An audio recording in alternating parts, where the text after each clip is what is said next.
Chapter 131. The Barrier Disappear. The defenders of Ordea unleash a barrage of spells and arrows upon the advancing monstrous army. The projectiles streak through the sky, descending upon the front lines with lethal intent. Yet, Nasara's shield-bearing unit stands resolute, their interlocked defenses forming an impenetrable barrier. Arrows shatter against the sturdy shields, and spells dissipate harmlessly upon contact. From the city's walls, Ordian archers and mages intensify their assault, aiming to break the advancing formation. However, the cohesion of Nasara's shield wall, combined with the monster army's resilience, allows them to weather the storm. The defenders' frustration grows as their attacks yield minimal impact. Behind this moving fortress, their own mages begin casting spells, hurling fireballs and bolts of dark energy toward the city's fortifications. Yet, Ordea's protective barriers shimmer into existence, absorbing and nullifying the incoming magic. The city's defenses hold firm, repelling the arcane assault. Observing the stalemate, Sorin, the assassin commander, turns to Veltha, whose serpentine features glisten under the morning sun. "Veltha," Sorin speaks with urgency, "take your swiftest units and flank their eastern side. Disrupt their archers and create an opening." Veltha's serpentine eyes narrow with anticipation. "Consider it done," she replies, her voice a melodic hiss. With a fluid motion, she signals to her unit of fast-moving monsters. "Move swiftly and strike true," she commands. Her unit breaks away from the main force, darting across the battlefield with remarkable speed. They weave through the chaos, evading incoming projectiles with great agility. As they approach the eastern flank, Ordea's archers scramble to adjust, but Veltha's forces are upon them before they can react. Veltha slithers up the city's stone walls with lethal grace. Her dagger gleams under the moonlight as she targets an Ordian archer poised to release another volley. She strikes, but the city's magical barrier flares, halting her blade momentarily. With a hiss of frustration, she channels her Tier 4 skill, and the barrier cracks under the pressure. Her dagger finds its mark, silencing the archer instantly. As the barrier begins to mend, she withdraws her hand, noting its vulnerability to her power. Emboldened, Veltha seeks her next target. She lunges at another archer, but her dagger clashes against a sword that intercepts her strike. Before her stands General Metal, a Tier 4 warrior of Ordea, his eyes burning with resolve. "Your intrusion ends here, serpent," Metal declares, his voice a mix of authority and disdain. Veltha's serpentine eyes narrow as she locks onto General Metal, his sword gleaming. The battlefield's cacophony fades into a tense silence between them. "If you're that confident," Veltha hisses, her voice dripping with venomous challenge, "come down here. Stop hiding behind your little barrier." Metal's grip tightens on his sword. "I will kill you, monster!" Leaping from the parapet to land gracefully before her. The ground trembles slightly beneath his weight, a testament to his formidable presence. Without hesitation, Veltha strikes first, her dagger a blur aimed at Metal's throat. He parries with precision, their blades clashing in a shower of sparks. She slithers around him, seeking an opening, but Metal anticipates her movements, countering each attack with disciplined efficiency. Meanwhile, on the other side of the battlefield, Sorin, Nasara, and Thurn observe the engagement, noting the barrier's susceptibility to Tier 4 attacks. The realization weighs heavily upon them. Only the 4 of them possess such power. Nasara, her massive shield slung across her back, steps closer to Sorin. "Sorin?" she begins, her voice steady amidst the surrounding chaos. "What if I infiltrate the city and sow chaos from within?" Sorin's eyes narrow, concern evident. "That's dangerous. The enemy has at least 4 Tier 4 warriors inside those walls." Nasara gestures to her imposing form, her armor gleaming despite the grime of battle. "You don't have to worry. Do you see my body? It would take a lot of effort to kill me." Thurn, his massive frame looming beside them, grunts in agreement. "I'll go with her. We can also destroy some civilian houses to make that human decide faster, or we do it ourselves." Soren contemplates the proposal, the weight of command pressing upon her. After a moment, she nods. Proceed, but exercise caution. Disrupt their defenses, but minimize civilian casualties. We need the city's infrastructure intact. Nasara and Thurn exchange a resolute glance before advancing toward the city's barrier. Channeling their Tier 4 skills, they breach the weakened magical defenses, slipping into the city. Nasara stands atop Ordea's towering walls, her evolved arachne form gleaming under the sun. Her chitinous exoskeleton, reinforced by the consumption of rare ores, resembles a massive, intricately wrought suit of armor. With a calculated breath, she leaps from the battlements, her immense metallic body descending like a meteor toward the clustered Ordean soldiers below. The ground quakes as Nasara lands amidst the defenders, a deafening clang echoing across the battlefield. Dust and debris erupt from the impact, momentarily obscuring the scene. As the cloud settles, soldiers stagger backward, their faces a mixture of awe and terror at the formidable figure rising before them. Without hesitation, Nasara charges into the fray. Her multiple limbs, each ending in razor-sharp claws, slice through the air with lethal precision. She swats aside spears and swords effortlessly, her armored carapace deflecting blows that would fell lesser beings. An Ordean knight lunges at her with a battle cry, his blade aiming for a chink in her armor. Anticipating the move, Nasara sidesteps with surprising agility, her clawed appendage sweeping across his midsection. The knight crumples, his armor rent asunder. Nearby, Thurn joins the assault, his dark exoskeleton exuding a sinister sheen. Specializing in poisons, Thurn's attacks are calculated and insidious. He weaves through the chaos, his movements a deadly dance. With a swift jab, he injects a paralyzing toxin into an unsuspecting soldier, who collapses, muscles seizing. Another defender raises his shield, but Thurn's silk threads ensnare him, the sticky strands laced with a corrosive venom that eats through metal and flesh alike. Nasara! Thurn calls out amidst the clamor, his voice a guttural rasp. We need to press toward the gatehouse, disrupt their reinforcements. Nasara nods, her multifaceted eyes reflecting the carnage around her. Agreed. Stay close. I will carve a path. Doral's pulse quickens as he watches the monstrous figures of Nasara and Thurn breach the city's barrier and descend upon Ordea's streets. Their massive forms wreak havoc, dismantling defenses and instilling terror among the citizens. The cacophony of screams and shattering structures fills the air, underscoring the city's dire predicament. The weight of his earlier encounter with the assassin presses heavily upon Doral's conscience. The promise of his family's safety in exchange for opening the gate replays in his mind. Determined to protect his loved ones, he steels himself and makes his way toward the gate's control room, navigating through the chaos engulfing the city. Upon reaching the control room, Doral halts abruptly. Generals Jaren and Rostin stand guard, their expressions grim and resolute. The room is tense, the air thick with the anticipation of impending decisions. General Jaren's eyes narrow as she spots Doral. "Soldier, what are you doing here?" she demands, her voice edged with suspicion. Doral snaps to attention, masking his inner turmoil.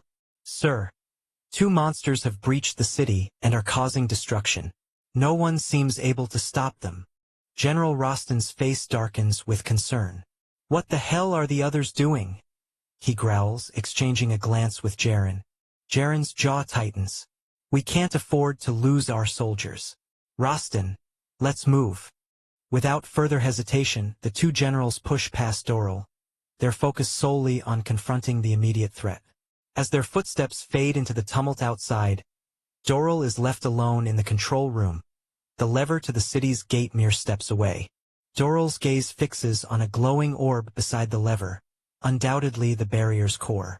His breath catches as he realizes the weight of his next move. The city's barrier has always been their primary defense. Disabling it could spell disaster.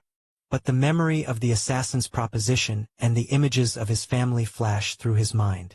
His hands tremble, sweat slicking his palms.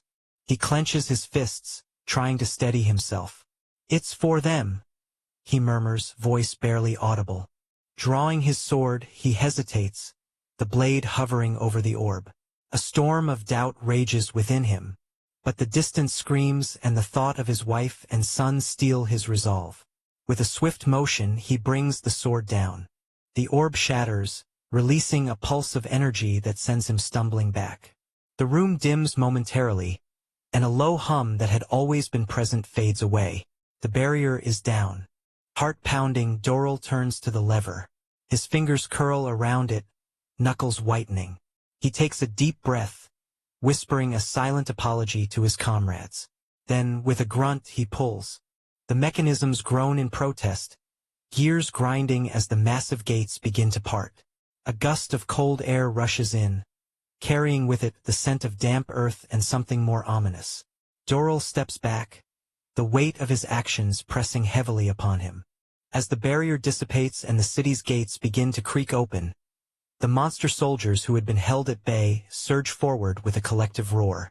Their weapons gleam under the sun as they charge through the opening, their eyes burning with anticipation and fury. On the eastern wall, General Tezorn watches in disbelief as the shimmering barrier vanishes.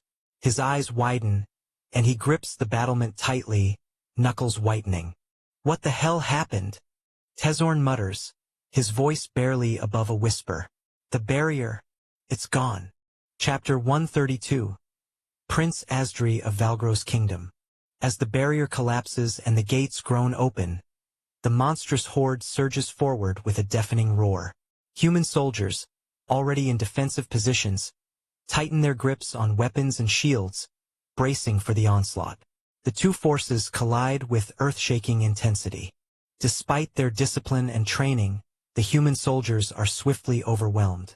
The monster warriors, towering and ferocious, tear through the ranks with brutal efficiency. Swords and spears glance off thick hides and armored carapaces, while claws and fangs rend through steel and flesh alike. Cries of pain and terror echo as the defenders falter.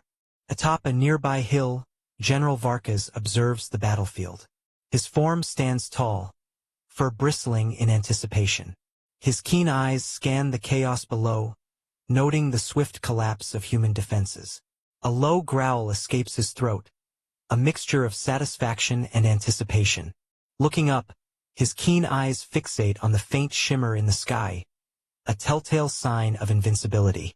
His lips curl into a predatory grin, revealing sharp canines. His voice, deep and resonant, cuts through the cacophony of battle. "Human," Varkas calls out, his tone laced with mockery. "Are you not going to aid your people? We are on the verge of conquering your city." The air distorts as Marshal Medrin deactivates his invisibility, revealing his imposing armored figure hovering above the battlefield.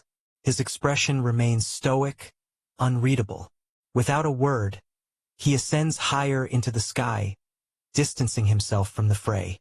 Varkas watches Medrin's departure, a guttural chuckle rumbling from his chest. As always, he muses aloud, "Humans are truly cruel." Below, the battlefield is a maelstrom of chaos. The monstrous forces press their advantage, their superior strength and ferocity driving the human defenders back toward the city's heart.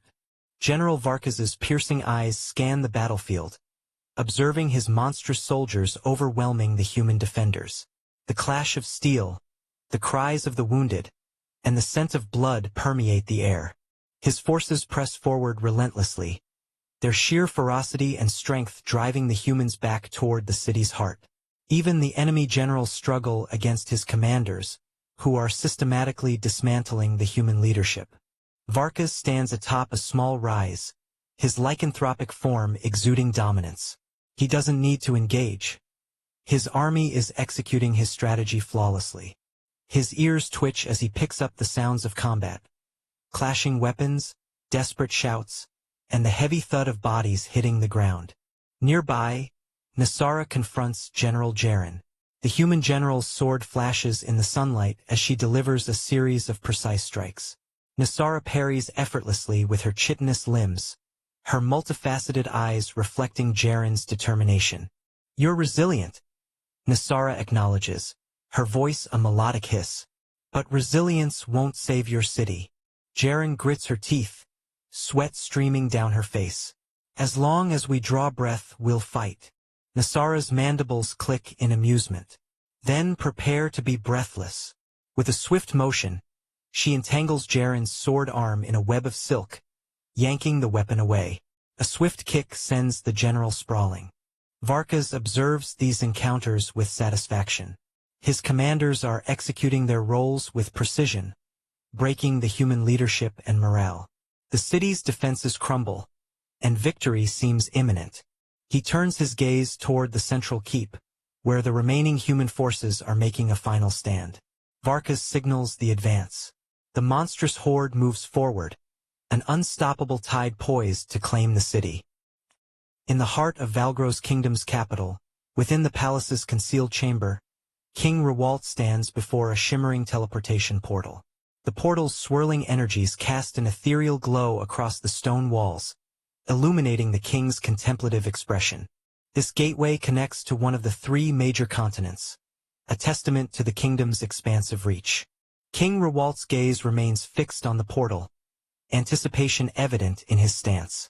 He awaits the arrival of his eldest son, Prince Asdri, who had once been destined for the throne, but chose the path of exploration over rulership. Moments later, the portal's surface ripples, and 4 silhouettes emerge. As they step into the chamber, one of them, a burly man with a thick beard, grumbles loudly. "Captain, you really should reconsider the location of your kingdom's portal," he complains, adjusting the heavy pack on his shoulders. "It's practically at the edge of the continent." Beside him, a slender figure clad in ornate robes rolls her eyes. "Can you stop complaining? I'm tired of hearing you whine," she retorts, her voice tinged with exasperation. Prince Asdri steps forward, a wry smile playing on his lips. "Father," he greets, inclining his head respectfully. "I apologize for our entrance. Allow me to introduce my companions." He gestures to the grumbling man. "This is Pike, a warrior of unmatched strength." Pike nods, still adjusting his pack. "Your Majesty," he mumbles. Asdri then indicates the robed woman. "And this is Ingra, a mage whose knowledge surpasses many scholars." Ingra offers a slight bow. "An honor, Your Majesty." The prince continues, introducing the remaining 2. Here we have Famir, a master archer known for his unparalleled precision. Famir, a lithe man with sharp eyes, places a hand over his heart and bows. And lastly Valia, a healer whose skills have saved us more times than I can count. Valia, a serene woman with a gentle demeanor, smiles warmly. "It's a pleasure to meet you, Your Majesty." King Rewalt's eyes light up with pride as he steps forward, arms outstretched. "Welcome, everyone. Thank you for accompanying my son on his journey home." His gaze settles on Asdri, a warm smile breaking across his face. "It's good to see you're doing well." Asdri inclines his head respectfully. "Thank you, Father. Your unwavering support has been instrumental. I've reached level 599 and stand on the brink of breaking through to tier 6. As he speaks, a powerful aura emanates from him, filling the chamber with an intensity that surpasses even that of Marshal Zinov. Rewalt's laughter resonates through the room. "Excellent. Your strength arrives at a crucial time." Asdri's expression turns serious. "Father, is it true that a monster has established its own kingdom and is now battling the combined forces of our kingdom and Ordea?" Rewalt's face darkens. "It's true. Ralphian has already submitted to that monster and become its subject kingdom." Hearing this, Asdri's companions exchange uneasy glances. Pike clenches his fists, his voice filled with disdain. "What a pathetic king. I'd rather die than bow to monsters." Ingra nods in agreement. "In our continent, monsters have always been a menace, relentlessly attacking human kingdoms and destroying cities." Famir's eyes narrow. "If Ralphian's king surrendered so easily, it doesn't bode well for the rest of us." Valia's voice is calm but firm. "Then we must stand strong and ensure that doesn't happen to Valgros." Rewalt nods approvingly at their resolve. Your determination is commendable. We face a formidable foe, but with your combined strength, we have a fighting chance. Asdri places a reassuring hand on his father's shoulder. We won't let you down, father. Together, we'll protect our kingdom and drive back this monstrous threat. Rewalt's eyes glisten with gratitude. Then let us prepare. The battle for Valgros's future begins now. As the sun sets over the ravaged city, the battlefield falls eerily silent. The once proud human soldiers now lie scattered, either lifeless or kneeling in surrender. The monstrous horde stands victorious, their dominance undeniable. Varkas strides through the debris-laden streets. His piercing eyes scan the remnants of the human forces, noting the absence of their leaders. The generals have fallen, their resistance extinguished. Nasara approaches, her chitinous limbs glistening under the fading light. Her multifaceted eyes reflect satisfaction. The city is ours, General, she reports, her melodic hiss carrying a note of triumph. The human generals are no more. Resistance has crumbled.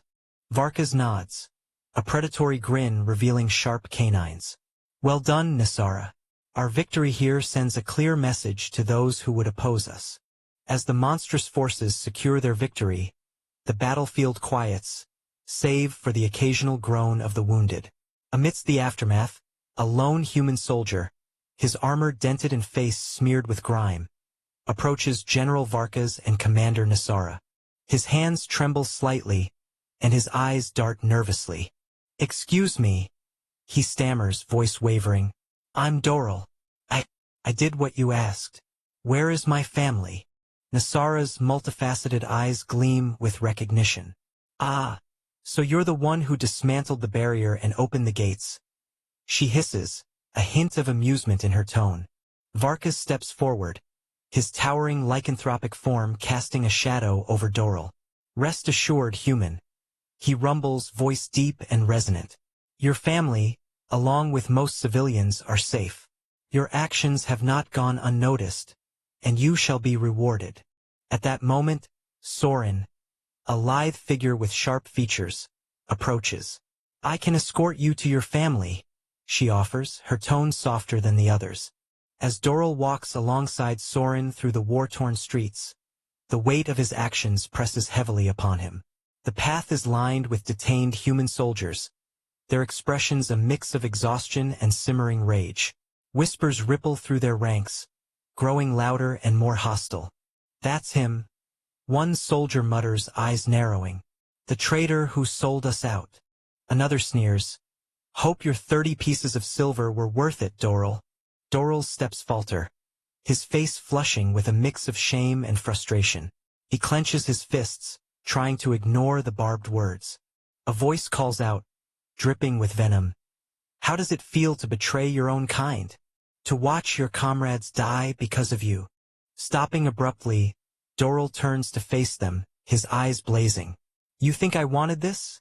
he snaps, his voice shaking. "I did what I had to do to save my family. To save your families." Chapter 133, Pharion City, capital city of Valgros Kingdom. The street falls into a tense silence, Doral's outburst hanging heavily in the air. The detained human soldiers, their faces etched with exhaustion and resentment, exchange uncertain glances. Their ingrained beliefs paint monsters as relentless killers, incapable of mercy or restraint. Yet, the reality before them challenges this perception.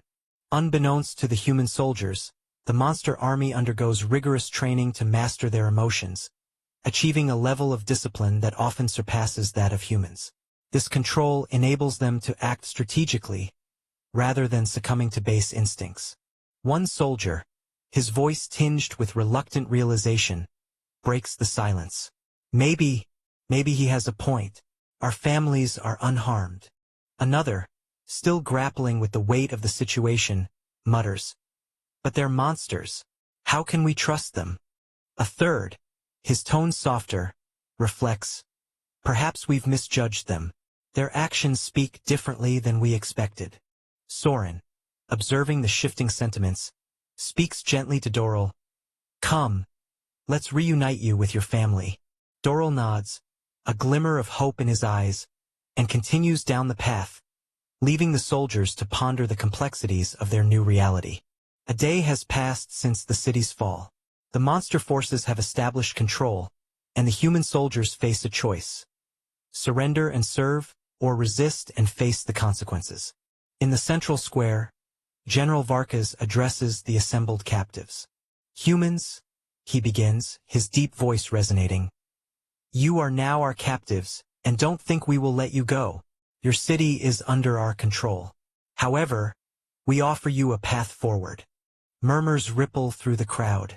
Some soldiers exchange wary glances, while others stare defiantly ahead. Varkas continues, "Those among you who choose to lay down your arms will be given roles as guards within this city.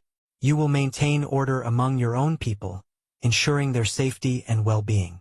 A soldier from the front row steps forward, his face etched with skepticism. "And if we refuse?" Nasara, standing beside Varkas, responds with a calm yet firm tone. "Resistance will not be tolerated. However, understand this, we do not seek unnecessary bloodshed. Cooperation benefits all."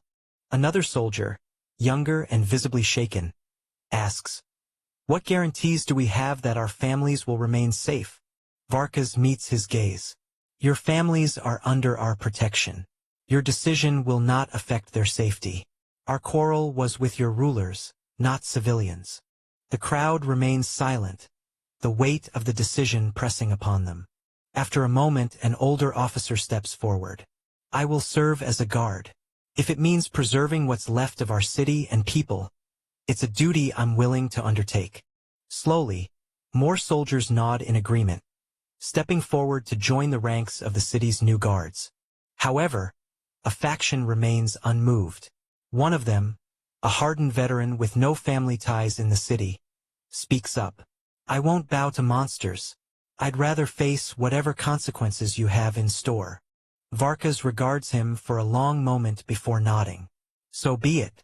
You will be detained until further decisions are made." In the aftermath of the city's capture, the monster generals convene in the grand hall of the seized citadel. The room, once adorned with human regalia, now stands as a testament to the monster's dominance. General Varkas stands at the head of a massive stone table, his piercing eyes surveying his commanders: Sorin, Thurn, Nasara, and Veltha. Varkas's deep voice breaks the silence. "The fall of this city marks a significant victory, but our campaign is far from over. The remaining cities of the Ordea Kingdom are vulnerable, their defenses lacking. We must act swiftly to capitalize on their weakness." Nasara said thoughtfully, "General, our scouts report that cities like Shalis and Tavon have minimal garrisons. Their leaders, complacent in their perceived security, will not anticipate an assault." Thurn's fists clench in anticipation. "Then let's not keep them waiting. My unit is ready to march at your command." Veltha, her serpentine eyes narrowing, adds, "A coordinated strike on multiple fronts will sow confusion and hasten their downfall." Varkas nods, his gaze unwavering. "Agreed. Sorin, you and Thurn will lead the assault on the Shalis city. Nasara and Veltha, your forces will take on the Tavon city." The commanders gather around the expansive map spread across the stone table, their eyes tracing the routes to Shalis and Tavon. The cities lie to the east and southeast, respectively, separated by rolling plains and dense forests. Sorin taps the map near Shalis. "The terrain here is mostly open fields," she observes. "We can cover the distance swiftly without much resistance." Thurn nods in agreement. "A direct march will bring us to their gates before they have time to react." Nasara's clawed finger trails along the path to Tavon. "This route cuts through the Shadowfen woods," she notes. "The dense canopy could provide cover for our approach, but might also conceal potential threats." Veltha's serpentine eyes gleam. "Our forces are adept at navigating such environments. We can use the forest to our advantage, striking swiftly and without warning." Varkas surveys his commanders, pride evident in his gaze. "You all understand the stakes. Move out immediately and show these cities the might of our forces." With synchronized bows, The commanders depart to rally their units. As dawn breaks, the monstrous legions march forth, their disciplined ranks moving with purpose toward their next conquests. Alex and Drea navigate the bustling streets of Pharaon, the capital city of Valgros, their appearances altered to blend seamlessly with the human populace. The city is alive with festivity. Colorful banners stretch across narrow alleys, and the air is filled with the enticing aromas of roasted meats and sweet confections. Street performers captivate onlookers with lively tunes and mesmerizing dances, while children weave through the crowds, their laughter ringing out in delight. Approaching a vendor's stall adorned with an array of vibrant fabrics, Alex feigns casual curiosity. "Excuse me," Alex begins, his tone light. "What's the occasion for all these celebrations?" The vendor, a middle-aged man with a friendly demeanor, looks up from arranging his wares and smiles. "You must be a tourists," he replies warmly. "We're celebrating the return of Prince Asdri from his grand adventure. The entire city is rejoicing in his honor." Chapter 134. The Banquet. Drea leans in slightly, her eyes reflecting intrigue. "Prince Asdri?" she inquires. "Could you tell us more about his journey?" The vendor's chest swells with pride. "Ah, Prince Asdri is beloved by all," he says. "He embarked on a quest to distant lands, seeking knowledge and alliances. His return signifies a prosperous era for Valgros." Alex nods appreciatively. "It sounds like a momentous time for the city," he remarks. The vendor gestures to the lively scene around them. "Indeed," he agrees. "Feel free to join the festivities. There's much to see and enjoy." Thanking the vendor, Alex and Drea merge into the jubilant crowd, their senses absorbing the vibrant tapestry of Pharaon's celebration. As Alex and Drea continue through the festive streets of Pharaon, the rhythmic beat of drums and the harmonious strum of lutes draw their attention to a bustling square. A temporary stage, adorned with vibrant banners depicting the royal crest, stands at the center, surrounded by an eager crowd. Curious, Alex leans toward a nearby spectator. "What's happening here?" he inquires. The spectator, a young woman with a flower-adorned hat, turns with a smile. "They're reenacting Prince Asdri's legendary battle against the serpent," she explains. "It's a highlight of the celebrations." On stage, actors in elaborate costumes bring the tale to life. One, portraying Prince Asdri, dons gleaming armor and wields a replica sword that glints under the afternoon sun. Opposite him, another actor, enveloped in a serpentine costume with scales shimmering in shades of obsidian and violet, embodies the menacing serpent. The narrator's voice rises above the music. "In the darkened depths of Raven Hollow, the valiant Prince Asdri confronted the dreaded shadow serpent, a beast of formidable power threatening our lands." The crowd watches intently as the actors depict the fierce battle. The prince moves with agility, dodging the serpent's lunges, while the serpent coils and strikes, its eyes glowing ominously. Drea observes, her gaze analytical. "They're portraying the shadow serpent as a Tier 4 monster," she murmurs to Alex. "That's a significant threat level in this kingdom." On stage, the climax unfolds as Prince Asdri delivers a decisive blow, the serpent writhing before collapsing. The crowd erupts into applause, cheering the prince's victory. The narrator concludes, "With unparalleled bravery, Prince Asdri vanquished the shadow serpent, ensuring peace for our realm once more." As the performance ends and the actors bow, Alex turns to Drea. "The prince's feats have certainly left an impression on his people," he remarks. As Alex and Drea continue their exploration of Pharaon's festive streets, the tantalizing aroma of grilled meats, spiced pastries, and sweet confections fills the air. Vendors enthusiastically call out to passersby, showcasing their culinary delights. Drea's eyes sparkle as she surveys the array of treats. Drea said while looking around, "The humans certainly know how to celebrate. Everything looks and smells delightful." As they stroll past a luxurious restaurant adorned with golden accents and intricate carvings, Alex's keen ears catch snippets of conversation from a group of nobles seated near an open window. The banquet in the palace this evening promises to be the grandest yet. A portly noble in an opulent crimson robe remarks, swirling a goblet of wine. Indeed, agrees a woman draped in emerald silk, her fingers adorned with sparkling rings. Prince Asdri's return is cause for unparalleled celebration. The palace will be resplendent. Alex and Drea exchange thoughtful glances. The banquet could offer valuable insights into the kingdom's affairs and the esteemed prince. Alex's gaze lingers on the opulent restaurant where the nobles converse, their laughter and animated discussions about the evening's banquet filtering through the open window. He turns to Drea, a thoughtful expression crossing his face. Drea, he begins, his voice low. We need to attend that banquet tonight. Drea's eyes widen slightly, understanding the implications. But, Your Majesty, we lack invitations. Gaining entry might prove challenging. A subtle smile tugs at the corner of Alex's lips. With our abilities, slipping in unnoticed won't be an issue. However, we'll need appropriate attire to blend seamlessly.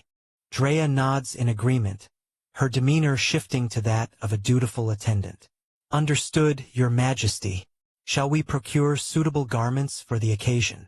Yes, Alex affirms. Let's find a tailor who can provide us with the necessary attire. As they navigate through the bustling streets, shops peddle colorful fabrics and garments, their stalls brimming with options. However, Alex seeks something more refined. Spotting a boutique with an elegant facade, its window displaying finely crafted garments, Alex gestures toward it. This establishment looks promising. Drea steps ahead, opening the door for Alex. After you, Your Majesty. Inside, the boutique exudes sophistication. Mannequins draped in luxurious fabrics stand poised, showcasing the latest in noble fashion. A tailor, an elderly gentleman with a measuring tape draped around his neck, approaches with a courteous bow. Welcome, he greets, his eyes assessing the newcomers. How may I assist you today? Alex adopts a confident yet approachable demeanor. My sister and I have been invited to the royal banquet this evening but find ourselves without appropriate attire due to unforeseen circumstances. We require ensembles that befit the occasion. The tailor's eyes shine. After all, these customers are nobles. Ah, the royal banquet is indeed a grand affair. You've come to the right place. Allow me to present some selections. He leads them to a section adorned with exquisite garments. For the gentleman, we have this midnight blue doublet with silver embroidery, paired with tailored trousers. And for the lady, this emerald gown with intricate lace detailing would complement her features beautifully. Drea's cheeks flush slightly at the compliment but maintains her composure. They are indeed lovely. Alex nods appreciatively. These will suffice. We'll need them tailored promptly. The tailor hesitates. Such adjustments typically require time, but given the circumstances, I can expedite the process for an additional fee. Alex reaches into his pouch, producing a few gold coins. Will this cover the urgency? The tailor's eyes gleam as he accepts the payment. Certainly, my lord. Please, follow me for measurements. Chapter 135. Innate Ability. After a swift yet precise fitting session, the tailor assures them the garments will be ready within the hour. Alex and Drea take the opportunity to explore the nearby market, eventually returning to collect their attire. Dressed in their newly acquired ensembles, they stand before a polished mirror. Alex adjusts the cuffs of his doublet, the silver embroidery catching the light. Will blend in seamlessly. Drea smooths the fabric of her gown, the emerald hue accentuating her complexion. Indeed, Your Majesty. As evening descends upon Pharion, the city lights shimmer in anticipation of the grand banquet. Alex and Drea, now attired to match the nobility, make their way toward the palace, ready to infiltrate the event and uncover the insights they seek. With the aid of an item, Alex and Drea slip unnoticed into the grand palace. They navigate through opulent corridors toward the banquet hall. Inside, the banquet is in full swing. Golden chandeliers cast a warm glow over the vast hall, illuminating tables laden with sumptuous dishes and goblets brimming with fine wines. The air hums with the murmur of noble conversations and the gentle strains of a string quartet. Alex and Drea, now visible and seamlessly blending with the attendees, find seats at a less conspicuous table near the periphery. Alex surveys the array of culinary delights before selecting a plate of roasted pheasant glazed with honey and herbs. He savors each bite, the flavors a testament to the palace's renowned chefs. Drea, seated beside him, observes intently, noting the dishes that capture his favor. As his personal maid and head of the royal household staff, understanding his preferences is second nature. She leans in slightly, her voice soft to avoid drawing attention. "Your Majesty seems to favor the pheasant this evening," she remarks, a hint of curiosity in her tone. Alex nods, dabbing his lips with a linen napkin. "Indeed, it's exceptionally prepared. The balance of sweetness and savor is delightful." Drea's eyes flicker to the other dishes. "And the saffron-infused rice? Does it complement the pheasant to your liking?" He samples a forkful, considering. "It's palatable, though perhaps a touch over-seasoned for my taste." She notes this with a subtle nod, filing the information away. "I'll ensure the palace chefs are informed of your preferences." Alex offers a faint smile. "Your attention to detail is, as always, impeccable." Their exchange is discreet, masked by the ambient noise of the banquet. Drea's role extends beyond mere service. Her insights into his tastes and habits are invaluable, especially in unfamiliar settings. As the evening progresses, Alex continues to sample various dishes, while Drea remains vigilant, attuned to his reactions and the subtleties of his palate. As the evening progresses, the grand doors of the banquet hall swing open with a resounding echo, drawing the attention of the assembled nobility. A hush falls over the room as King Erwin strides in, exuding regal authority in his deep crimson robes adorned with golden embroidery. His golden crown, encrusted with precious gems, catches the light of the chandeliers, casting a subtle shimmer. Beside him walks Prince Asdri, the kingdom's celebrated hero. His tall, athletic frame is clad in a tailored ensemble of midnight blue, accentuated by a sash bearing the royal insignia. His chiseled features and confident demeanor immediately captivate the room. A collective sigh seems to ripple through the hall as many of the ladies find their gazes irresistibly drawn to the prince. Fans flutter to cool suddenly warm cheeks, and whispered admirations circulate discreetly. Alex, seated at a table near the periphery, observes the scene with a neutral expression. Drea, ever attentive, leans in slightly. "Your Majesty," she murmurs. This human prince appears to have quite the effect on the ladies of the court. Alex's lips curve into a faint, knowing smile. It's to be expected. A returning hero, especially one of his stature, often becomes the focus of admiration. As King Erwin and Prince Asdri take their seats at the elevated table, the hall's steward steps forward, his voice carrying over the assembled guests. "Let the festivities continue in honor of our esteemed guests." The musicians strike up a lively tune, and the banquet resumes its merry pace. As the evening progresses, the harmonious strains of a waltz begin to emanate from the orchestra, signaling the commencement of the dance. Nobles throughout the grand hall rise from their seats, gracefully selecting partners and moving toward the center of the room.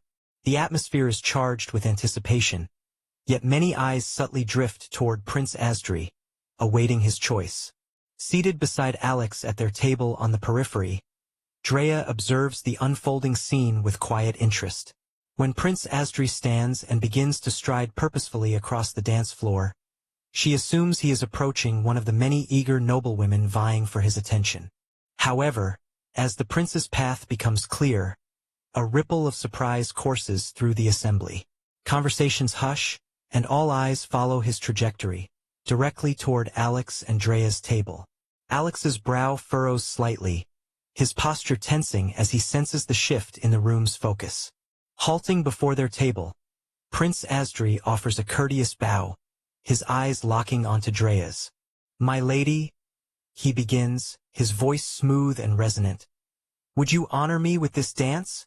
A collective gasp ripples through the assembly. Whispers surge like an undercurrent. Who is she? I've never seen her before. The noblewomen, their initial admiration now tinged with envy, cast daggers with their eyes toward Drea. Drea remains poised, her smile unwavering, though internally, a flicker of annoyance stirs. As a being of monster origin now cloaked in human guise, she feels disgusted being fancied by humans. She rises gracefully, offering Prince Asdri a respectful nod. Your Highness, I am deeply honored by your invitation. However, I must humbly decline. The hall falls into stunned silence. A noblewoman seated nearby leans toward her companion, her voice a hushed whisper yet audible in the quiet. Prince Asdri's expression remains composed, though a flicker of surprise dances in his eyes. He inclines his head, a gracious smile gracing his lips. I understand. The honor was mine to extend. With that, he turns and retreats, leaving a sea of bewildered and curious faces in his wake. Drea resumes her seat beside Alex, who regards her with an amused glint. Quite the impression you've made, he murmurs, his tone laced with subtle mirth. Drea's smile remains, her eyes reflecting a hint of exasperation. It was not my intention to become the center of attention. As the waltz melody continues to weave through the grand hall, Drea leans slightly toward Alex, her voice low and meant only for him. Your Majesty, she murmurs, would you care to dance? Alex's eyes flicker with hesitation. I would like to, he admits quietly, but I must confess I don't know how. Drea's brow furrows slightly. But I recall you've danced before and quite well. Alex offers an awkward smile, searching for words. Let's just say it's been a while. Perhaps you could guide me? I'm a quick study. A soft chuckle escapes Drea's lips. Very well, Your Majesty. Shall we? Alex rises, extending his hand to her. Lead the way. They move toward the dance floor, finding a space among the swirling couples. Drea positions herself before Alex, placing his right hand on her shoulder blade and clasping his left hand in hers. Follow my lead, she instructs gently. Step forward with your left foot. Alex complies, and together they begin the basic box step of the waltz. Forward with the left foot, side with the right, then close the left foot to the right. Drea guides him through the sequence, her movements fluid and assured.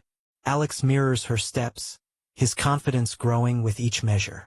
As Alex and Drea continue their waltz, he notices Prince Asdri observing them intently from across the ballroom.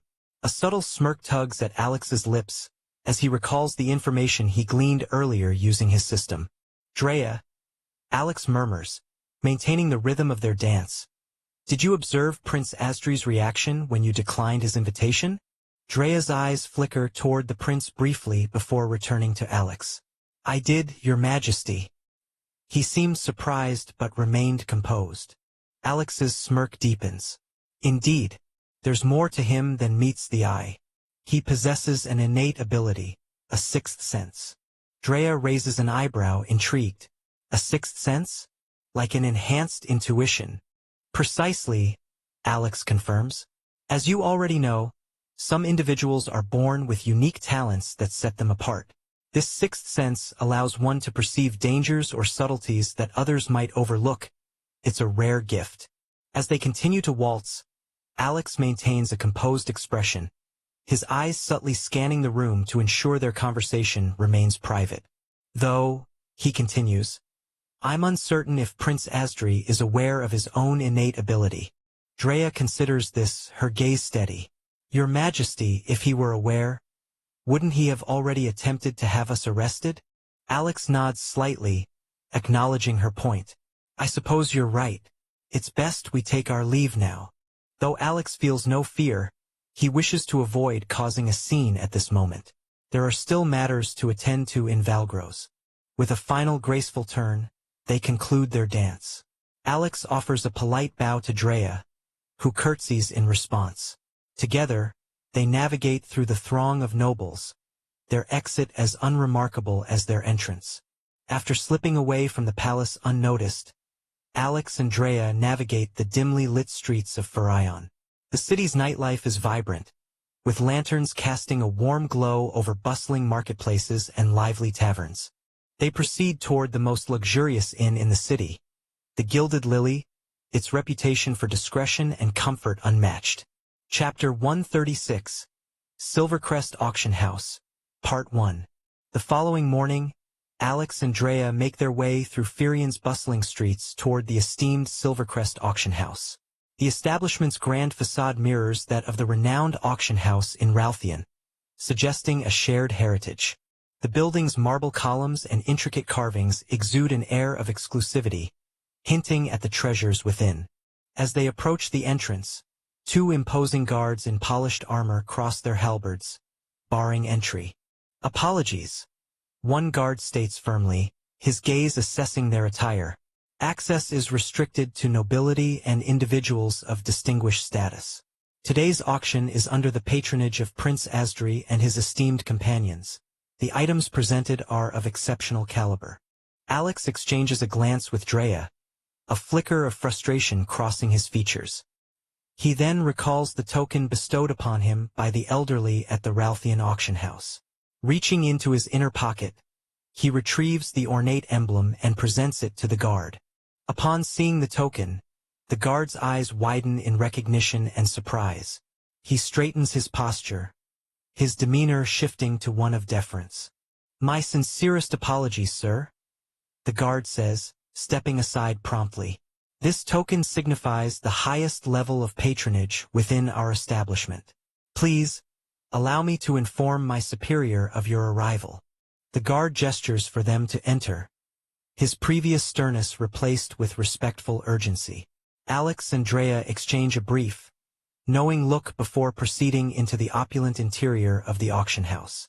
As Alex and Drea step into the grand foyer of the Silvercrest auction house, the opulence of the establishment is immediately evident. Gleaming marble floors reflect the light from ornate chandeliers, and intricately woven tapestries adorn the walls. The air is filled with a subtle blend of polished wood and aged parchment, evoking a sense of timeless elegance. Moments after their entry, a distinguished middle-aged man with neatly combed silver hair approaches them. His tailored attire and confident demeanor suggest a person of considerable authority within the auction house. He offers a deep, respectful bow. "Welcome to the Silvercrest auction house," he greets warmly, his voice smooth and practiced. "I am Cedric Langston, the house manager. It is both an honor and a privilege to host patrons of your esteemed standing." Alex inclines his head slightly in acknowledgement, his expression composed. "Thank you, Mr. Langston. We appreciate your hospitality." Cedric's eyes briefly flicker to the token in Alex's hand, and a subtle smile graces his lips. "I see you possess our most exclusive token. Such distinction is reserved for only our most revered clientele." He gestures gracefully toward a grand staircase leading to the upper levels of the auction house. "If you would kindly follow me, I shall escort you to our VVIP lounge. There, you can enjoy unparalleled privacy and comfort as you peruse the items available for today's auction." Alex and Drea exchange a brief glance before nodding in agreement. "Lead the way," Alex responds. As they ascend the staircase, Cedric maintains a measured pace, ensuring their comfort.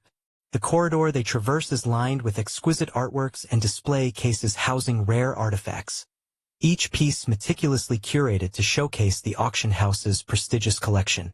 Upon reaching the VVIP lounge, Cedric opens the double doors to reveal an opulent yet tastefully furnished room.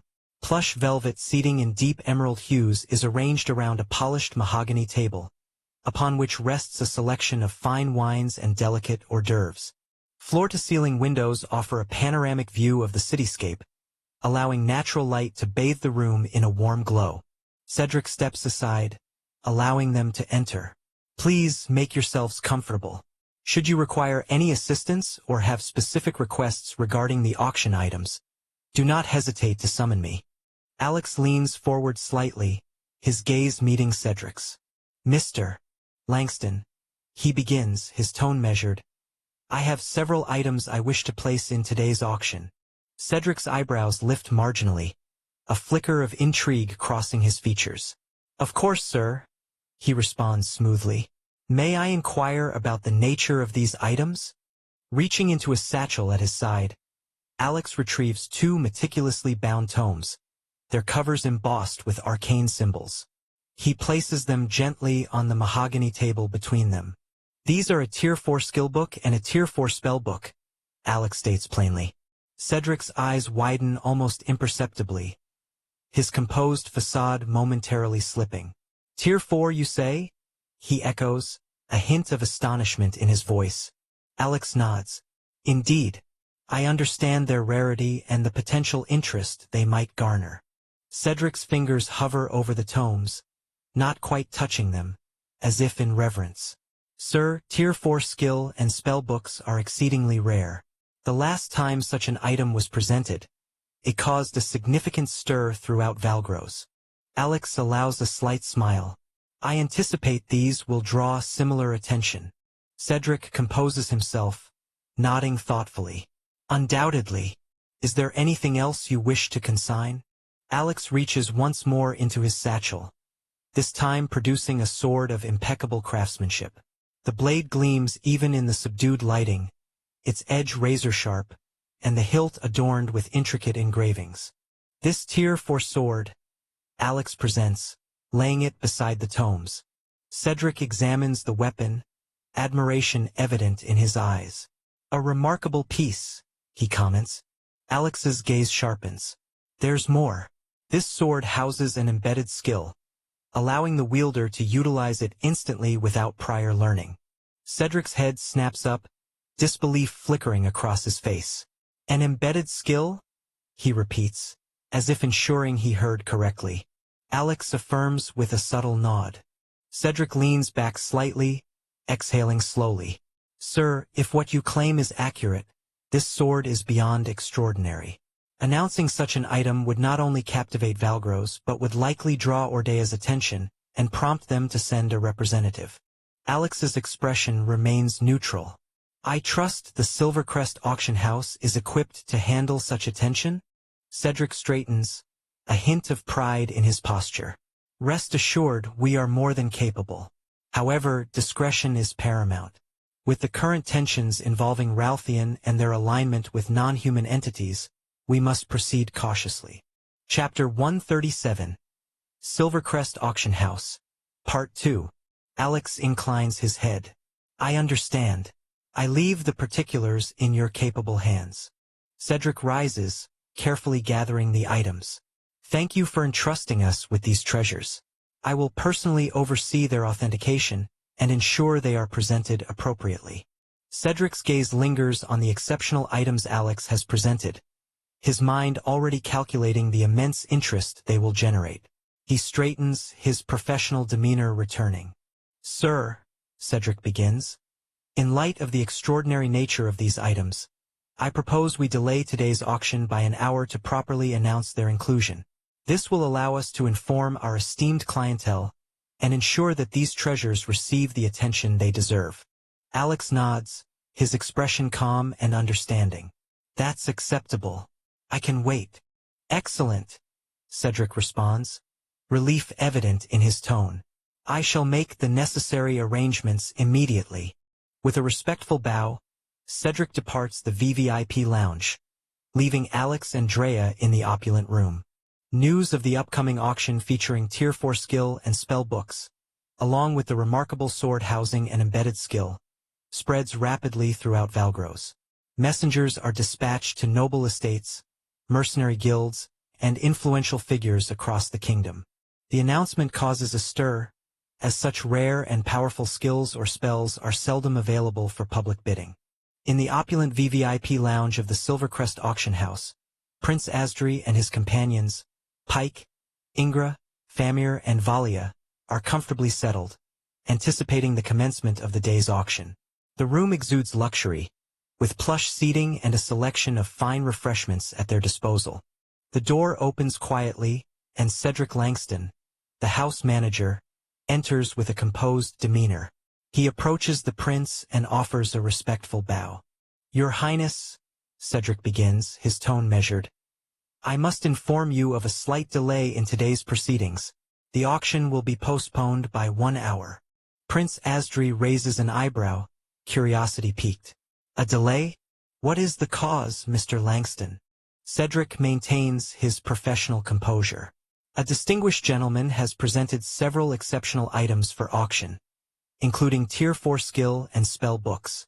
To properly announce and authenticate these items, we require additional time. The prince's companions exchange intrigued glances. Pike, the burly warrior, leans forward slightly. Tier 4 skill and spell books? Those are indeed rare.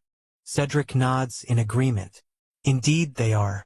Furthermore, Your Highness, I must extend my apologies, as the order of the auction has been adjusted. The item you provided will no longer serve as the finale. Prince Asdri's eyes narrow slightly. Oh? And what item has taken its place? Before Cedric can respond, Ingra interjects with a hint of skepticism. Is there an item in the Three Kingdoms more valuable than our Tier 5 sword? Could it be a Tier 5 skill or spell book? Cedric offers a subtle smile, choosing his words carefully. It is not a Tier 5 skill or spell book, Lady Ingra.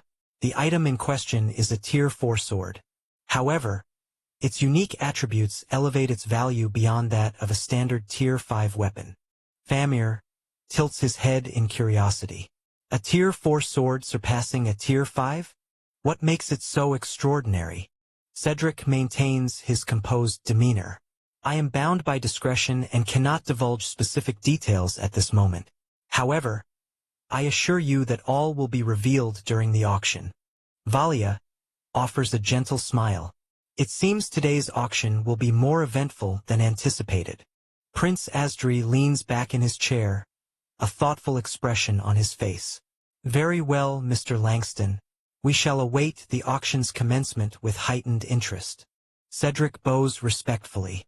Thank you for your understanding, Your Highness. Should you require anything during the interim, please do not hesitate to summon me. With that, Cedric exits the lounge, leaving the prince and his companions to ponder the unexpected turn of events. The room buzzes with quiet speculation, each member contemplating the nature of the mysterious Tier 4 sword and the impact it may have on the auction's outcome. An hour passes, and the grand hall of the Silvercrest auction house buzzes with anticipation. The delay has only heightened the excitement among the attendees. Just as the auction is about to commence, the doors swing open to reveal a distinguished figure clad in the regal colors of Ordea. The representative strides in, his presence commanding attention. From their vantage point in the VVIP lounge, Prince Asdri and his companions observe the arrival.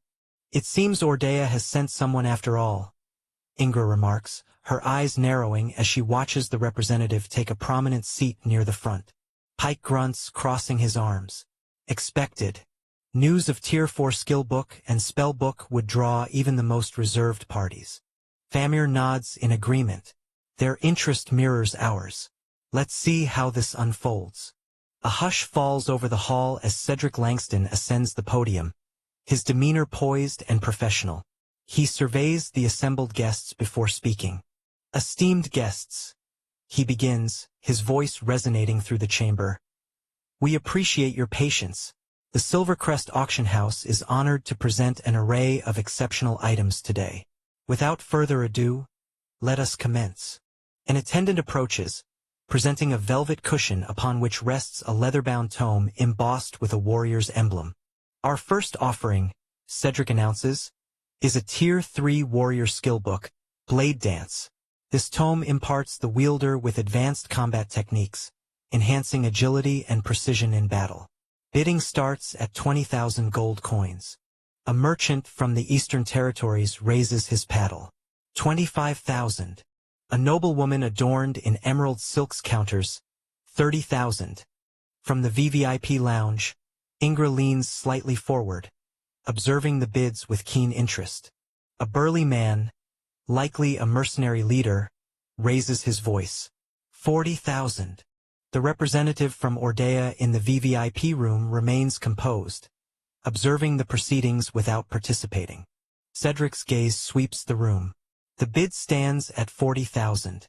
Any further offers? A jeweler from the Southern Isles lifts his paddle. 45,000. The noblewoman hesitates, then declares, 50,000. Cedric nods. 50,000. Going once, going twice. Chapter 138. Bidding War. He pauses, scanning the room for any additional bids. With no further movement, he concludes, sold to the lady in emerald for 50,000 gold coins. A polite round of applause follows as the attendant delivers the tome to its new owner. In the VVIP lounge, Pike exhales slowly. If a Tier 3 skill book fetches that price, I can only imagine the bidding wars for the Tier 4 items. As the auction progresses, the subsequent items presented are of lesser significance, eliciting only modest interest from the attendees. The auctioneer steps forward, presenting a set of standard-issue steel gauntlets. Ladies and gentlemen, he announces, our next item is a pair of finely crafted steel gauntlets, offering reliable protection for any warrior. A few scattered bids emerge from the floor, with the final offer settling at a modest 500 gold coins. The auctioneer's gavel falls. Sold to the gentleman in the blue cloak for 500 gold coins. In the VVIP lounge, Ingra observes the proceedings with a hint of boredom. Standard equipment like that is hardly worth our attention, she remarks, swirling the wine in her glass. Next, the auctioneer unveils a collection of common alchemical ingredients. Up for bid, we have a bundle of rare herbs and minerals, essential for potion crafting. The bidding is tepid, with only a handful of alchemists showing interest. The lot is eventually sold for 3,000 gold coins. Thamir leans back in his chair, arms crossed. Unless they present something truly exceptional, I doubt we'll see any fervent bidding. As the auction progresses, Cedric Langston returns to the podium, his composed demeanor commanding the attention of the attendees. The grand hall of the Silvercrest auction house, adorned with opulent chandeliers and intricate tapestries, falls into an expectant hush. Esteemed guests, Cedric begins, his voice resonating through the chamber. We now present a series of distinguished items consigned by influential figures from across the realm. Each of these offerings holds significant value and rarity. An attendant steps forward, presenting a velvet-lined tray upon which rests a collection of Tier 2 and Tier 3 skill books and spell books, their covers embossed with arcane symbols and gilded lettering. Cedric gestures towards the display. Our next items include a selection of Tier 2 and Tier 3 skill and spell books, each imparting advanced techniques and knowledge to their wielder. Additionally, we have procured rare herbs sought after for their potent alchemical properties. In the VVIP lounge, Prince Asdri and his companions observe the proceedings with keen interest. Ingra, the mage, leans forward slightly, her eyes narrowing as she assesses the items. Tier 2 and Tier 3 tomes and rare herbs, she muses. While not as coveted as the Tier 4 offerings, they still hold considerable value for those seeking to enhance their abilities. Cedric continues, we shall commence with the first item, a Tier 2 spell book titled Arcane Surge. This tome enhances the caster's magical output, allowing for more potent spellcasting. Bidding starts at 15,000 gold coins. A robed figure from the Magi Consortium raises a hand. 15,000. A merchant from the Southern Isles quickly counters. 17,000. An alchemist seated near the front joins in. 18,000. Cedric's gaze sweeps the room. The bid stands at 18,000. Do I hear 20,000? The Magi Consortium representative lifts his paddle again. 20,000. The merchant from the Southern Isles hesitates, then nods. 22,000. The alchemist shakes his head, signaling his withdrawal. Cedric allows a brief pause before continuing. 22,000. Going once, going twice. The Magi Consortium representative raises his paddle once more. 25,000. The merchant sighs, conceding defeat. 25,000. Sold to the Magi Consortium, Cedric declares as the gavel falls. Polite applause follows as the attendant delivers the tome to its new owner. In the VVIP lounge, Alex observes the exchange with a contemplative expression. Cedric signaling the presentation of the next item. As the auction progresses, the atmosphere in the grand hall of the Silvercrest auction house becomes increasingly electric. Attendees, ranging from noble dignitaries to esteemed collectors, sit in anticipation, their murmurs creating a soft hum throughout the room. Esteemed guests, Cedric begins, his voice resonating with authority. We now arrive at the moment you've all been awaiting. The forthcoming items are presented by none other than His Highness, Prince Asdri. A ripple of excitement courses through the audience. The prince's reputation precedes him. Each of his appearances at the auction house brings forth items of unparalleled rarity and value, with the lowest tier being a formidable Tier 4 armor and some rare herbs. In the VVIP lounge, Prince Asdri observes the proceedings with a serene expression. His companions, Pike, Ingra, Famir and Valia, seated alongside him. Ingra leans in slightly, her curiosity evident. Captain, she inquires softly, with the items we've put in this auction, I'm sure these people will fight for it like hungry beasts. Cedric's gaze sweeping over the expectant audience. The grand hall of the Silvercrest auction house falls silent, the air thick with anticipation. Ladies and gentlemen, Cedric announces, his voice resonant. We now present an item of exceptional rarity and craftsmanship, consigned by His Highness, Prince Asdri. An attendant steps forward, carrying a polished ebony case adorned with intricate silver filigree. With deliberate care, he opens the case, revealing a suit of armor that gleams under the chandelier's light. The armor's surface shimmers with an otherworldly sheen, its design both elegant and formidable. Behold, Cedric continues, the Obsidian Aegis, a Tier 4 armor set forged in the legendary fires. This masterpiece offers unparalleled protection and agility, its enchantments woven by the most skilled artisans. A collective murmur spreads through the hall as attendees lean forward, eyes fixed on the magnificent armor. We shall commence bidding at 100,000 gold coins, Cedric declares, his gaze scanning the room. A nobleman in the front row raises his paddle. 100,000. Almost instantly, a lady adorned in sapphire jewels counters. 120,000. Chapter 139, Weldia Continent. From the VIP lounge, a voice interjects with calm authority. 150,000. All eyes turn toward Lord Mesvin, a renowned collector known for his discerning taste. Not to be outdone, Marquis Aloan, seated across, raises his paddle.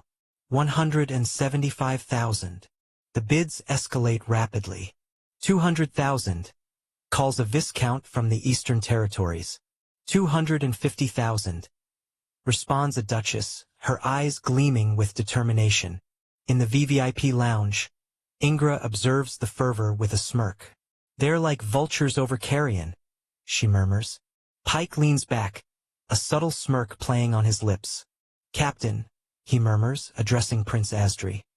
If we were to sell the Obsidian Aegis back in Weldia Continent, it would scarcely fetch 100,000 gold coins. Yet here in your home, the nobles clamor over it, driving the price to astronomical heights. Ingra nods, her eyes glinting with amusement. Indeed, she adds, the scarcity of such artifacts in this continent inflates their value considerably. They perceive it as an unparalleled opportunity. Famir chuckles softly. Their fervor is our gain, he remarks. The allure of the unknown and the exotic compels them to part with their fortunes. On the auction floor, the bidding war reaches its climax. Lord Mesvin, his face flushed with determination, raises his paddle once more. For 150,000 gold coins, he declares, his voice echoing through the hall. A collective gasp ripples through the audience. Marquis Aloan hesitates, his brow furrowed in contemplation.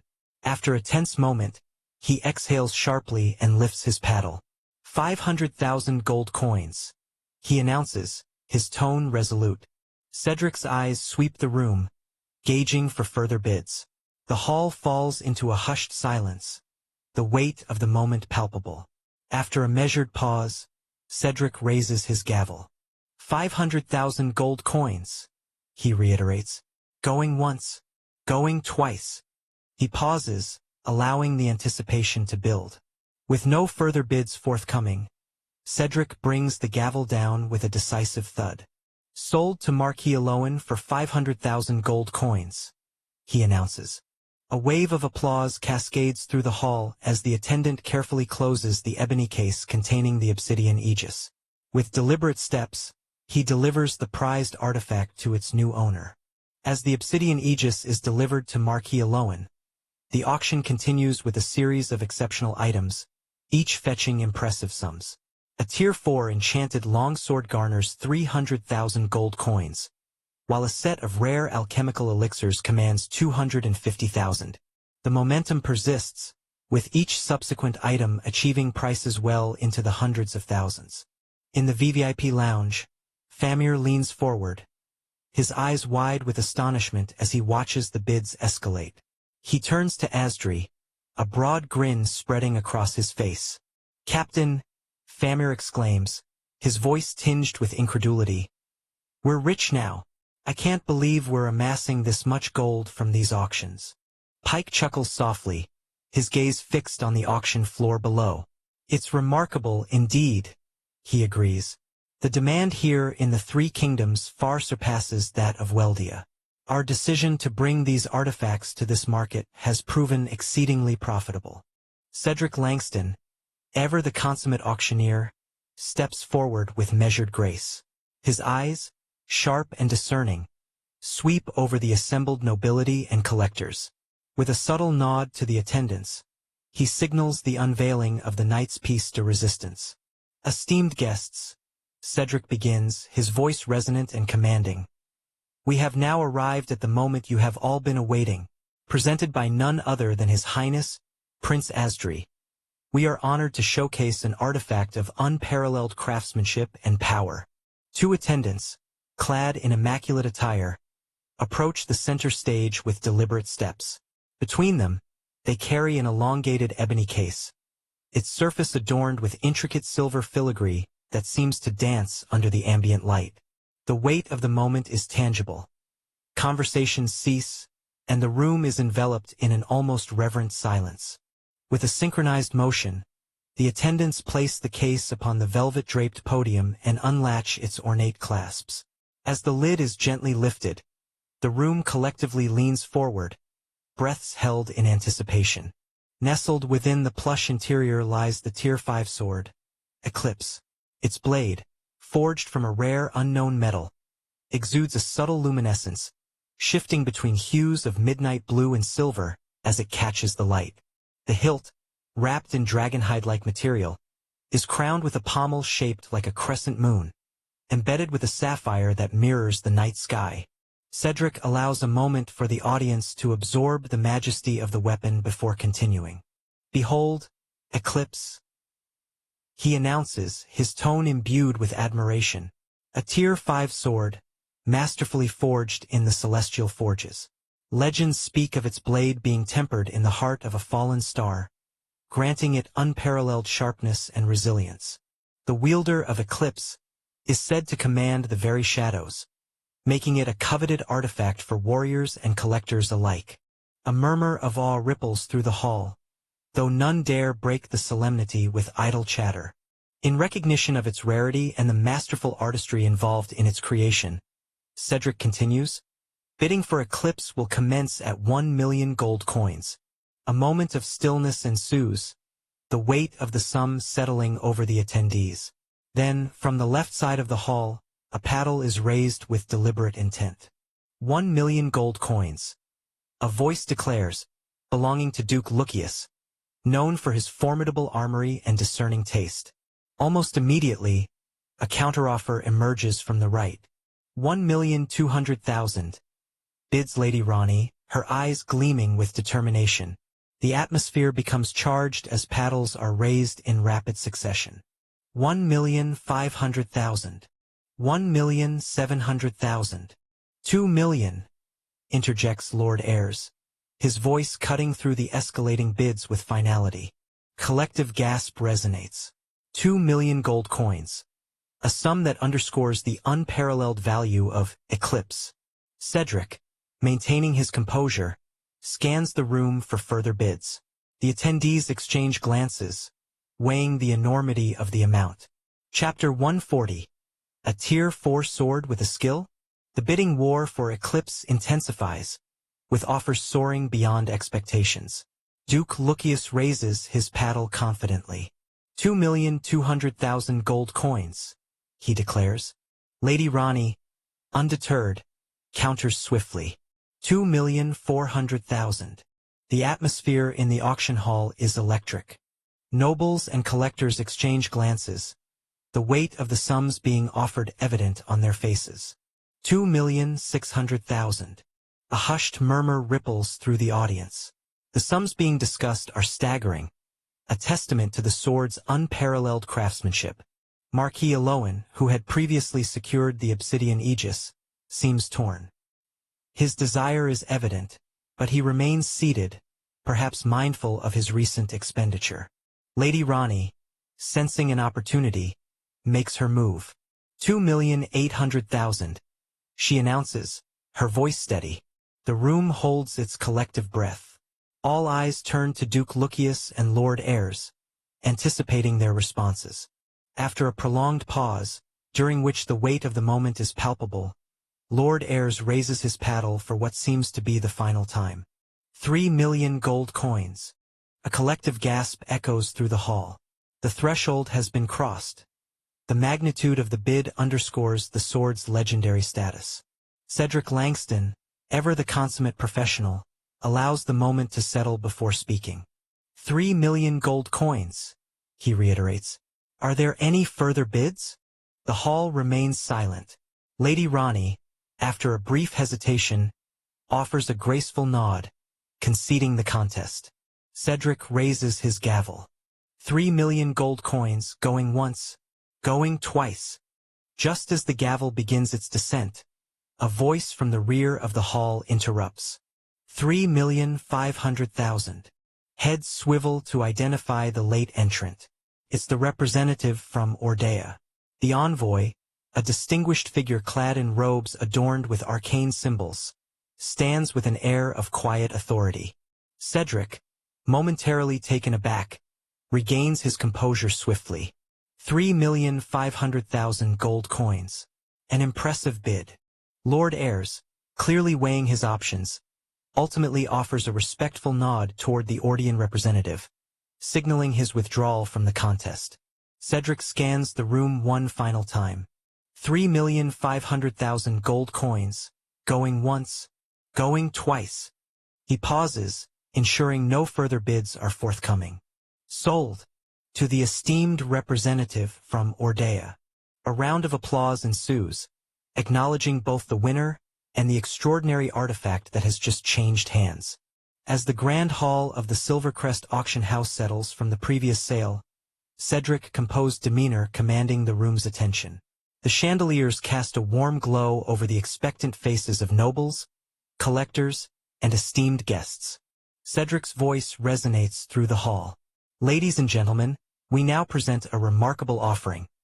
A Tier 4 skill book and a Tier 4 spell book, consigned together as a single lot at the owner's request. Bidding will commence at 1 million gold coins. In the VVIP lounge, Drea leans toward Alex, her eyes gleaming with anticipation. Your Majesty, our items are finally being auctioned. Alex nods thoughtfully, his gaze fixed on the auction floor. Indeed, I trust we'll secure a sum exceeding 5 million. The auctioneer scans the room. We open with 1 million gold coins. Do I have an opening bid? A representative from the Kingdom of Ordea raises his paddle. 1 million gold coins. A merchant from the Southern Isles counters. 1,200,000. The bids escalate. 1,400,000. Calls a noblewoman adorned in emeralds. 1,600,000. Responds a delegate from the Eastern Territories. The Ordean representative raises his paddle once more. 2 million gold coins. A hush falls over the hall. Cedric allows the moment to linger before speaking. 2 million gold coins. Any further bids? Silence prevails. 2 million gold coins, going once, going twice. The gavel descends with a decisive thud. Sold to the representative from Ordea for 2 million gold coins, Cedric announces. Polite applause follows as the attendant delivers the prize tomes to their new owner. In the VVIP lounge, Drea turns to Alex, her expression a mix of satisfaction and curiosity. 2 million is a respectable sum, though below our expectations. Alex offers a contemplative smile. Indeed, the market can be unpredictable. Nevertheless, it's a substantial addition to our coffers. Ladies and gentlemen, Cedric begins, his voice resonating through the grand hall. We now present the last item of today's auction. A ripple of excitement courses through the audience. Many had assumed the Tier 5 sword would conclude the event, and curiosity now dances in their eyes. Cedric continues, this item is a Tier 4 sword. A collective pause grips the room. Whispers emerge, laced with confusion and skepticism. Is this a jest? A voice from the crowd challenges. How can a Tier 4 sword hold more significance than a Tier 5? Cedric offers a knowing smile, his eyes scanning the assembly. I assure you, I am not jesting. This particular Tier 4 sword possesses a unique attribute. It is embedded with a skill. The wielder can access a Tier 4 ability without the need for prior training or mastery. The hall falls into a stunned silence. Such a phenomenon is unheard of, and the weight of Cedric's words hangs heavily in the air. From the VVIP lounge, Prince Asdri leans forward, his interest piqued. Is this claim accurate? He inquires, his gaze fixed on Cedric. Cedric meets the prince's eyes with unwavering confidence. Indeed, Your Highness. Would you care to experience it firsthand? A hush falls over the room as all eyes turn to Prince Asdri. After a brief moment of contemplation, he rises gracefully from his seat. I accept, Asdri declares, his voice steady. Descending from the VVIP lounge, Asdri moves with the poise befitting his royal stature. The crowd parts respectfully as he approaches the podium where Cedric stands beside an ornate display case. Cedric gestures toward the case, and an attendant steps forward to unveil the sword. The weapon is a masterpiece of craftsmanship. Its blade, forged from an unknown metal, gleams with a subtle, otherworldly light. Intricate runes are etched along its length, pulsating faintly with latent energy. Asdri reaches out, his fingers closing around the hilt. The moment he makes contact, a surge of information floods his mind, a comprehensive understanding of the embedded Tier 4 skill. The sensation is both exhilarating and overwhelming. He steadies himself, taking a measured breath. The knowledge settles, and he becomes acutely aware of the power now at his disposal. Turning to Cedric, Asdri nods appreciatively. Your claims are substantiated, he acknowledges. Cedric inclines his head respectfully. Thank you, Your Highness. Asdri addresses the assembly, his voice carrying the weight of his royal authority. This sword is indeed extraordinary. The embedded skill integrates seamlessly, granting the wielder immediate proficiency. A ripple of astonishment spreads through the audience. The implications of such a weapon are profound, and many begin to realize they are witnessing a pivotal moment in innovation. Asdri returns the sword to its display, offering a final nod to Cedric before making his way back to the VVIP lounge. Cedric allows the audience a moment to absorb the demonstration before speaking. With this first-hand validation, we shall commence the bidding for this unparalleled Tier 4 sword. The opening bid is set at 1 million gold coins. In the VVIP lounge, Prince Asdri strides back into the room, his expression contemplative. Pike, his trusted companion, observes him keenly. Captain, Pike begins, his tone laced with curiosity. Does that sword truly possess a Tier 4 skill? Asdri nods, a hint of bewilderment in his eyes. Yes, it does. I can't fathom how that's possible. Famir, seated nearby, leans forward. Perhaps we should meet with the owner to uncover its origins. On the auction floor, the bidding commences with fervor. 1 million gold coins, calls a noble. 1,200,000, counters from a merchant. The tempo rises sharply. 1,400,000. 1.6. 2 million. The crowd is feverish now, voices overlapping, hands rising rapidly. 2,300,000. 2,800,000. Cedric's gaze sweeps the hall, his expression calm amidst the storm. 3 million gold coins, he declares as the next paddle lifts. The number spoken by a velvet-clad viscount near the center. In the VVIP lounge, Drea watches with amusement. They're going mad for it, she murmurs. Alex leans forward slightly, eyes still locked on the floor. Let them. On the auction floor, the noble's frenzy reaches new heights. The amounts become so staggering that aides are dispatched in haste. Runners sprinting